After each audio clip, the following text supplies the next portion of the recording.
namely pedagogic content knowledge. So the name PCK, Pedagogical Content Knowledge, is a union, more like an overlapping union / intersection, knowledge of how to teach, but how to teach this content. So, most of you have PhDs. You know how it is with a PhD. They graduate you, you're expert in something like networks or AI or something, and they say, great, go teach it. And they don't actually teach you how to teach. They just say, oh, you're a content expert, go teach it. And, so we've all learned the hard way that doesn't work. We have to actually learn how to teach as well. And so especially in the education major in college, what they teach is how to teach.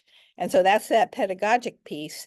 But then it turns out that even knowing how to be a good teacher and knowing the content really well, even that isn't enough. What you have to know is how to teach this content. So I know you all are excellent teachers, and now you know the content from yesterday. So now just some hints on how to teach this kind of content. So PCK is specific to the topic, obviously, from what I just said, and it's also specific to the audience. And so you know how you are as teachers. You pay attention to what your students are like, and you move things around according to, what those kids need. And so, of course, it's true for PCK as well. So, yeah. So here are four, I think I have four that I can talk to you about for particular things that can arise in teaching this content. These all come from a paper that I can give you the references for if you want. And Rose can also give you the references for in the Zoom side. It's the Olson 2018 paper. And in this paper, what she did is got data from a lot of teachers who were teaching GenderMag for the first time, which meant they were teaching inclusive design for the first time, and learned from the things the teachers figured out about how to teach that kind of content. So here's the first one that may be high in everybody's mind: handling resistance. So some students might think, oh, this is just also very woke. Why am I not just learning, straight facts? I don't want to do this. This is just blah, blah, blah. Anyway, so one thing that works quite well, and already we modeled this a couple of times yesterday, is relating inclusive design to basically market share. When it was GenderMag, we said, why would you want only approximately 50% of the genders that are out there? Why wouldn't you like this to work for everybody so you can sell it to more people? And the same thing is true for socioeconomics. I mean, if you just split it at the median, which is a reasonable thing to do, and say, why are we writing software that the only people who like it are college educated, middle class or above people? Why wouldn't we want to sell it to everyone? So it's just good business sense. So that is a way to motivate them if they don't have other motivations that would want them to do this. So that's PCK 11. And in fact, you may remember from yesterday's slides, we had the curb cut slide set of slides that does exactly that. Feel free to steal those. Borrow them with my permission, those. Modify them if you want. And here's what they looked like. You may remember I said, remember there didn't used to be any curb cuts, and then they were invented, and yay, they did help people in wheelchairs and people with walkers and people, on their bicycles and people pushing heavy bales of hay. And we just ended up with sidewalks that worked better for everyone. Okay. Now, even if everybody's motivated and on board, there may be some who don't believe the kinds of things you're talking about, like the facet values, or they're saying, well, I know somebody that's, at such and such an economic status, and they're not like that, so I don't believe any of this. So that kind of skepticism The thing that has worked very well for some faculty in the past is basically give them resources. The same sort of things that you, as intellectually exacting CS people, would want, show me the paper. I want to see that data. That can be very convincing to the students as well. We've mentioned some along the way. I know that pretty much anytime we ever said anything, Dunny pitched in and said, show me the paper. So you can imagine students doing that too, and we have them. The best way, I guess, to get your hands on, let's see, the best way to do that, we've given some references in here. We have one paper with a huge number of references that's not published yet, but we have a refined version of that, I think, in our emerging website. So I guess the long and the short of it is, if you want these references and you want them like real soon, holler and we'll get them to you.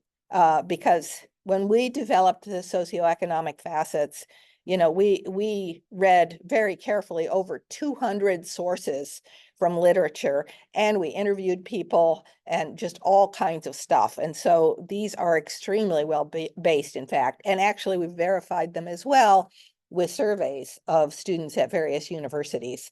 So we know they're real, and we can give you the papers to back them up. So that's PCK2, credibility. And here's one that I used yesterday. See, do I have a blow up of this? Yes, I do. You may remember this slide. We were talking about facet number 3, privacy and security. And I remember I had to kind of fly through it before, but here was a quote from one of those papers, and then here is an arrow to the actual paper. And so this was a quote with somebody talking about how, all my privacy is sort of up to me, because there isn't anything that systems are going to do for me. That's for those rich women. And yeah, so that sort of models some of the things you can do. Some faculty have given papers as a reading assignment before they bring things up like this in class, because that helps motivate why they've decided to make that part of the content. So that's another way to go. And finally, the fourth one, this is not for skeptical students. This is for students who are trying to do it, but they're just not very good at it. So we all used the walkthrough yesterday, the socioeconomic method, to analyze some stuff. And you may remember, it requires putting yourself into the shoes of the persona you're using. Yesterday we used Dave, and so we had to make Dave's head be our head as we looked at the software through his eyes. And so that's taking someone else's perspective. Some people are way better at that than other people. And, you may know who you are. If you're the type of person where I say, if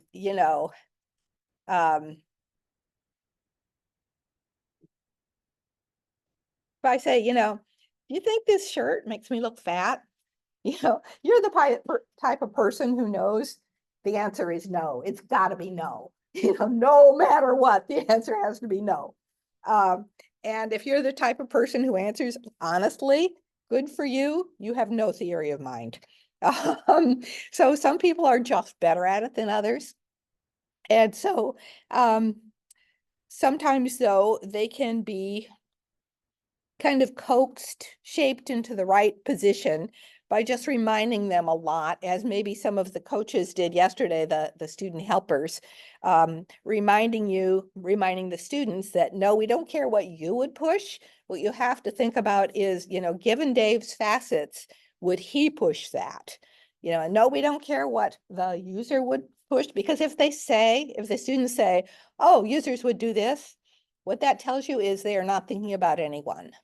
Users is a very vague word. They're not picturing anyone. We need them to picture the persona we told them to picture. And so anytime somebody says, I would do this, you would do this, users would do this, anyone who's smart would do this, You just tell them, we don't care about all those people. Right now, we're analyzing through whoever the persona is, Dave's eyes. So that can really help. Yeah, kind of the way the helpers did yesterday. When I have students do this, I'm wandering around the room and having my TA do it and saying, oh, what would Dave think? And actually, when I do that, I've heard people change their answers. I mean, they'll say, well, sure, you'd push such and such. And then I say, we don't care what you do. What would Dave do? Well, sure, Dave would. Well, actually, no, he wouldn't. So it really helps if they just name the persona. That said, I have run into one or two people who absolutely cannot do it. It's not just SocioeconomicMag. They absolutely cannot take someone else's perspective, no matter what. This may remind you of little kids in your life who haven't quite developed that ability, but there are a few grown-ups who can't do it either. And if they can't, they can't. But sometimes they're still very on board with the process. They are, very happy that their other teammates can, and they are on board with taking those things forward and considering them usability bugs, or depending on which way it is, inclusivity bugs or usability bugs, depending on which things you checked off, even if they can't do it themselves. And those people are really rare. I've only run into a couple of them. Yeah, is that what it's actually called though? I mean, okay, interesting. Okay, interesting. But maybe interesting. Okay. All right. I also just want to show you a little bit of data from way back then. This was, like I said, in 2018, when people were first just kind of learning how to do GenderMag in any kind of class whatsoever in any way. So we got, I forgot exactly how many, 7 or 8 faculty members around the country to just try teaching it. And this is back from that paper.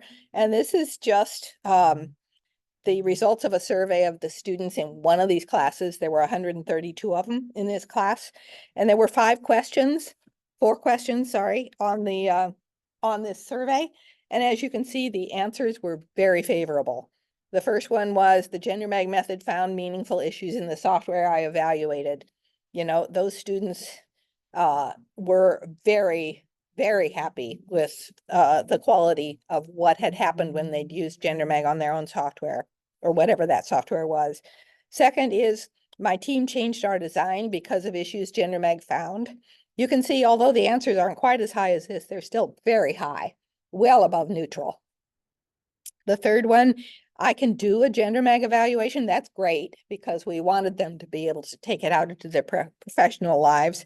And the fourth one is also very high, but a little speculative, because when you ask somebody what they're going to do in the future, there's only so much value you can get out of such an answer.